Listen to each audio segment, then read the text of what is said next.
Nesse vídeo eu vou falar um pouquinho sobre a diferenciação dos tipos de açúcares e dos tipos de adoçantes. Então, o nosso cérebro, ele começa a perceber o sabor doce a partir da nossa língua. Então, a nossa língua, ela tem subdivisões. E a parte frontal, ela remete mais ao sabor doce. Então, a nossa ponta da língua, a parte frontal da língua, remete ao sabor doce. E isso leva ao nosso cérebro, remete a ele que o corpo está recebendo um aporte de carboidratos, tá? Só que essa parte frontal da língua, quanto mais ela for estimulada, mais dependente desse doce a gente acaba ficando, porque as papilas gustativas elas acabam ficando mais sensíveis e a gente cada vez tem que consumir mais doce para suprir essa necessidade de doce, por causa que a papila gustativa ficou muito sensível a esse sabor, tá? Então essa percepção do doce ela acaba ficando diminuída. Então essa parte da língua ela acaba ficando mais sensível e cada vez a gente acaba tendo mais vontade de estar consumindo esse sabor doce. Então adoçante, ele é tudo que adoça, tá? E isso entra também nos açúcares, porque o açúcar também adoça, então também é um adoçante, tá? Então existem algumas categorias.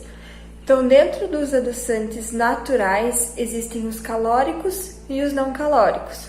Então, quais são os calóricos? Os calóricos é, por exemplo, o açúcar refinado, o mel, o melado, o açúcar mascavo, o açúcar de coco, a calda de agave, tá? Então, o açúcar mascavo e o açúcar de coco, ele contém um pouco mais de micronutrientes, mas ele também é um açúcar, ele também é um carboidrato simples, e ele também libera glicose na corrente sanguínea e é categorizado como um adoçante calórico. Os adoçantes naturais não calóricos é o xilitol, o eritritol, a estévia e a talmatina. O xilitol ele tem uma digestibilidade mais lenta, então às vezes algumas pessoas com algumas sensibilidades a nível intestinal, talvez uma síndrome do intestino irritável, podem sentir desconfortos quando consumir ele. E o stevia ele tem um saborzinho mais amargo, então tem pessoas que às vezes não se adequam a esse paladar de stevia justamente por ele ter um saborzinho mais amargo. E os adoçantes artificiais é a sacarina, o ciclamato e o aspartame.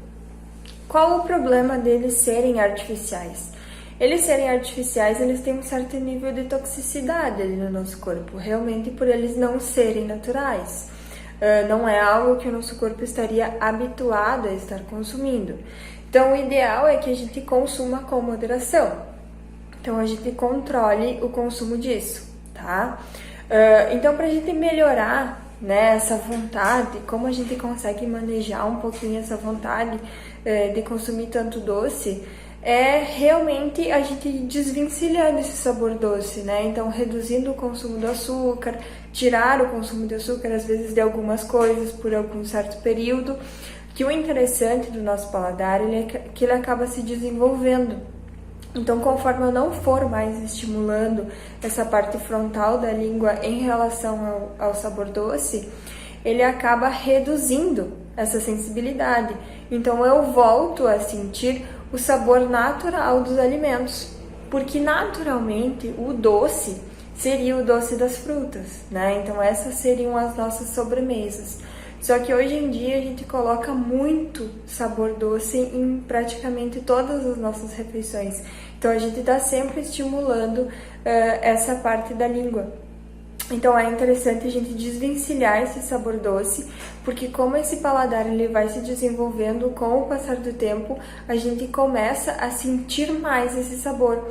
Então por isso que tem muitas pessoas que às vezes ficam de dieta, cortam às vezes o doce ou o excesso do doce por um período, e depois quando elas vão consumir elas acham muito doce. Sim, realmente, porque essa parte da língua ela acabou ficando mais perceptiva a esse sabor.